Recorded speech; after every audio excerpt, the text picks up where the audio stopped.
Terus kita mau kerja sama nih sama brand gitu kan. Terus kita coba minta kayak, Kak boleh nggak share tentang, share storyline-nya nih, mau bikin video tentang apa gitu. Atau storyboard nih. Mereka bilang, oh saya biasanya spontan. Nggak, terus saya nggak tahu nih caranya bikin storyline gimana gitu. Nah, di titik itu kita secara agensi atau brand jadi ilfeel.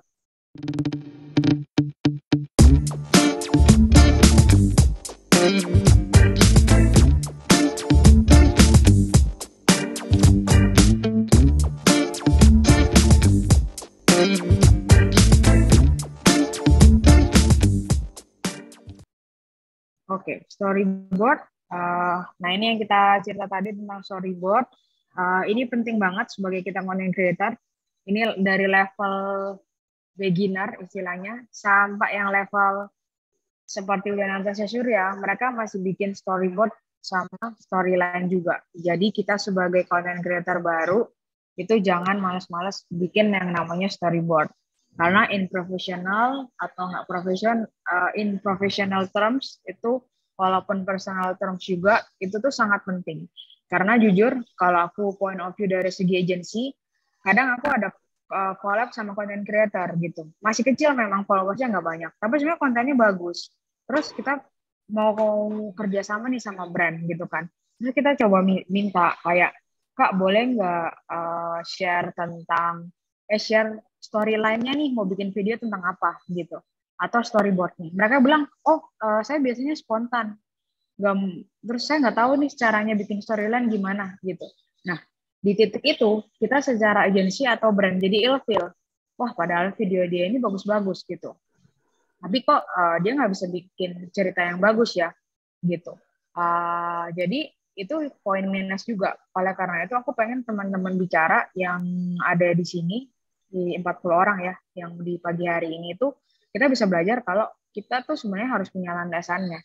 Karena ketika kita nanti belajar istilahnya gini, kalau misalnya content creator apalagi tadi ada yang share ya, itu tuh main jobnya dia.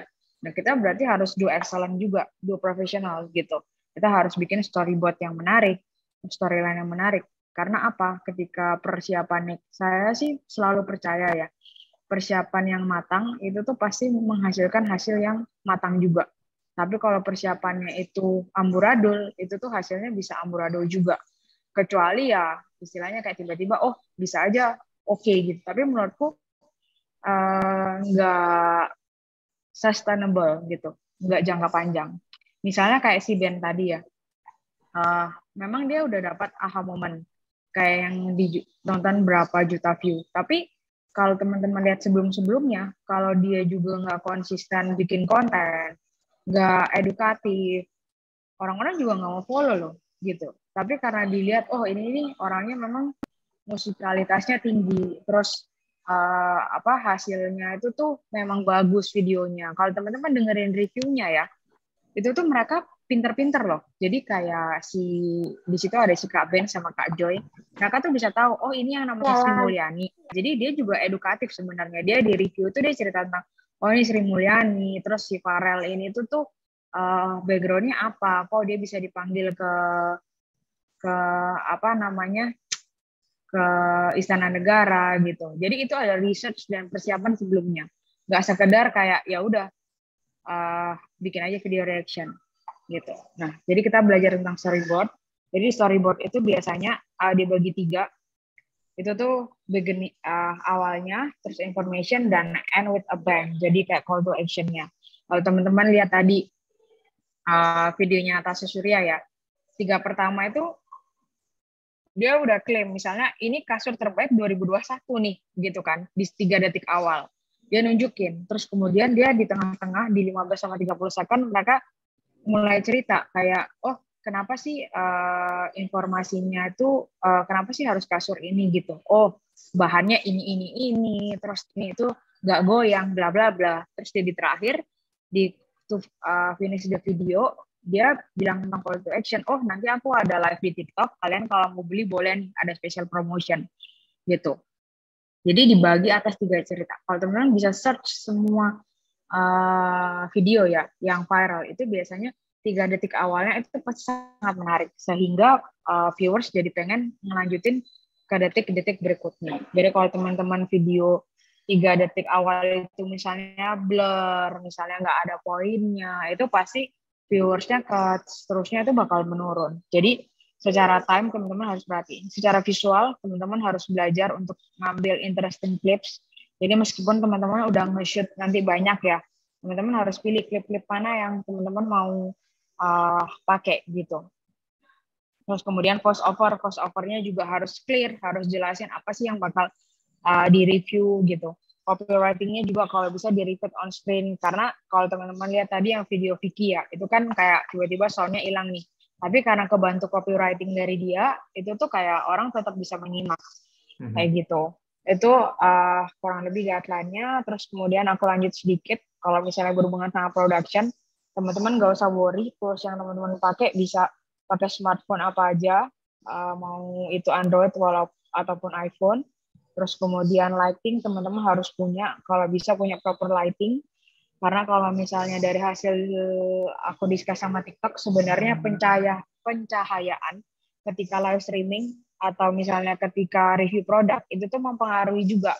Jadi TikTok khususnya ya, itu tuh bisa membaca video-video mana yang kualitasnya bagus, mana yang kualitasnya kurang. Kayak gitu. Nah, dari mereka bilang kalau misalnya pengaruh lighting itu tuh sangat berpengaruh. Jadi biasanya video-video yang terlalu gelap atau kualitasnya jelek itu tuh biasanya jarang FYP gitu. Terus kemudian mic juga banyak banget mic yang bisa mungkin secara teknis teman-teman bisa cari aja di tag content creator ya. Ada si Segario tadi atau ada Fortune namanya di TikTok. Itu teman-teman bisa follow aja, lihat trik-trik rekomendasi. Biasanya kita saranin pakai Saramonic, itu juga baik, nggak terlalu mahal juga, teman-teman bisa pakai. Atau harusnya ada juga yang low budget juga, teman-teman boleh research. Itu berhubungan sama tools, karena sound juga sangat penting gitu. Terus talent, kalau bisa represent target market dari si wardrobe dan make up. Jadi kalau misalnya teman-teman mau di TikTok, teman-teman juga harus punya style yang cocok sama audiens TikTok. Jadi audiens TikTok itu tuh 18 sama 34, which is itu tuh young, fun, and entertaining. Jadi teman-teman kalau pakai fashionnya mungkin terlalu old school, terus make up-nya terlalu flat, mungkin orang jadi nggak menarik juga mau lihat gitu. Jadi itu harus represent, kayak teman-teman lihat tadi ya, kayak target market kayak Maria Karina, video-videonya dia juga ketika dia di rumah ya dia pakai dasar oke, merepresentasikan mama-mama ibu rumah tangga, tapi ketika dia di luar bekerja sebagai content creator atau lagi merepresentasikan nge-review sebuah brand, dia juga pakai fashion yang menarik.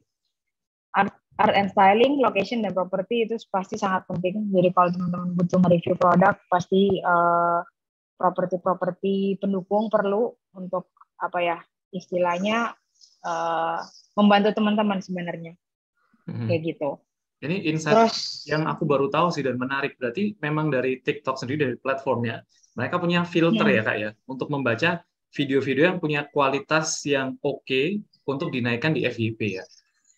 Betul, betul. Mereka punya kayak istilahnya komputer mereka itu tuh udah bisa baca video-video mana yang kualitasnya bagus, itu tuh bisa lebih cenderung lebih FYP daripada yang videonya itu kayak blur atau kualitasnya pixelated atau sesederhana kayak gelap aja. Jadi kayak remang-remang gitu, mereka nggak upload gitu. Maksudnya nggak di FYP-in sama mereka. Seperti itu. Jadi sangat berpengaruh ya. Terus next, tentang post-production, ini berhubungan sama editing. Aku yakin teman-teman udah banyak sekali aplikasi, teman-teman bisa pilih dari ini. Terus selain itu, di TikTok sendiri juga sudah sangat lengkap. Kalau teman-teman mau pakai aplikasi TikTok langsung juga boleh. Gitu. Terus udah, kalau kurang lebih dari aku sih, kayak gitu Kak Fauzi. Mungkin kita boleh langsung masuk ke Q&A karena saya lihat udah sangat dibanjiri nih dengan pertanyaan. Udah kayak tadi udah dipendem-pendem nih. Boleh kita langsung meluncur ke kolom chat ya Kak ya.